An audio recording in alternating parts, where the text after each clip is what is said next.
Recordeu com estaven les coses pel regne hispànic a finals del segle XV i principis del segle XVI? Vinga, va, fem memòria. Isabel I de Castella i Ferran II d'Aragó es van casar i van formar una unió dinàstica.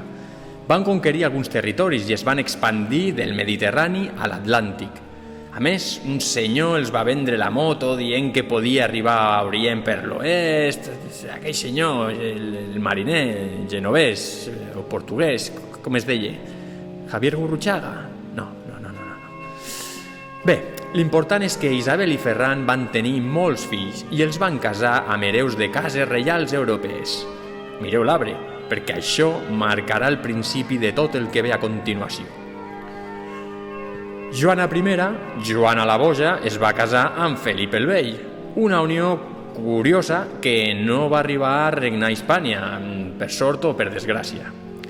Felip era vell de guapo. Guapo! Gràcies. L'important és que pertanyia a la dinastia dels Habsburg, una família que dominava l'imperi austríac.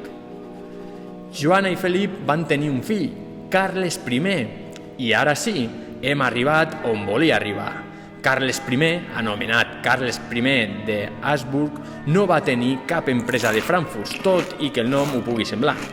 Va ser l'hereu d'un territori molt extens.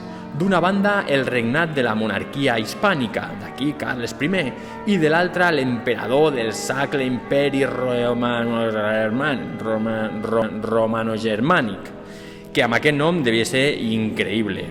També era conegut, per tant, com a Carles V. Si mireu el mapa, tots els territoris de colorets li pertanyien. No està malament per l'època, no creieu?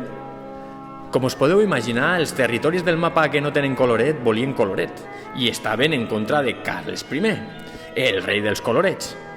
Els principals rivals d'aquest imperi, doncs, van ser: d'una banda, França, governats per Francesc I, que va ser el principal rival, però va ser derrotat a la batalla de Pavia al 1525 i, com a conseqüència, Carles I es va quedar amb el Milesat, que és el territori que veiem de color marró.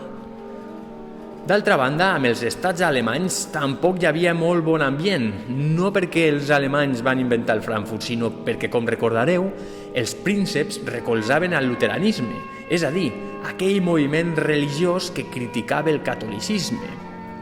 Els luterans van ser més difícils de callar i Carles I va haver de signar la Pau d'Augsburg al 1555 i acceptar l'expansió del protestantisme. I finalment els turcs anaven a per totes conquerint territoris a lo bèstia pel Mediterrani, el Danubi i el nord d'Àfrica. I Carles I va mirar de frenar-los, però no menjaven Frankfurts i el problema va perdurar fins al segle següent. L'oposició a Carles I. Bé, però deixem de mirar el mapa d'Europa i tornem als regnes hispànics, que hi havia uns embolics per lligar-hi cadires. Resulta que Carles I no parlava el castellà. ¿Yo habla poquito o castellano? De postre va ser educat a Flandes. I a més, el seu govern estava format per flamencs. És a dir, no és que governessin unes aus amb cames molt llargues, però eren persones poc involucrades amb els problemes dels regnes hispànics. I això va generar la desconfiança dels nobles, sobretot dels del regne de Castella. Dígame, aquí la corte del reino de Castilla. Hola, soy Carlos I de Habsburg. De los Frankfurts. Sí, bueno, no, vuestro rey. ¿Que estás comiendo un flan? Que no se te entiende. Mira, te comento, necesito dinero para una cosilla. ¿Y esa cosilla tiene que ver con nuestro reino? Más o menos, quiero abrir un espacio natural lleno de flamencos. ¿Flamencos? Sí, en Doñana. Mira, tenemos la corte llena y se cagan por todos lados. Mejor que no doy un duro, nada. Potser no va anar així ben bé, però la situació va acabar provocant revoltes greus, una d'elles la guerra de les comunitats a Castella i les germanies al regne de València i a les Illes Balears. Felip II conservà i governà l'imperi.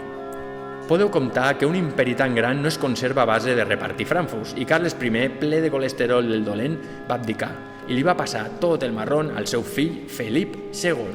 Aquest va heretar un imperi gran i ple de territoris pintats amb colorets arreu d'Europa i d'Amèrica, el Nou Món. Per mirar de gestionar un espai tan variat i gran, va centralitzar tot el govern amb noves institucions als regnes hispànics i es va encarregar personalment del govern, establint a Madrid la capital, al 1561. El seu govern va ser autoritari i va crear una complexa trama de càrrecs per prescindir també de les corts.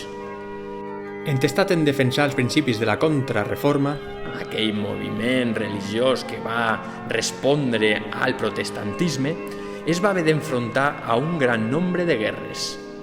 Guaiteu, d'una banda contra Anglaterra, on va enviar l'Armada Invencible, una de les flotes més poderoses que es recorde. Però va ser derrotada. Total, van haver de canviar-li el nom.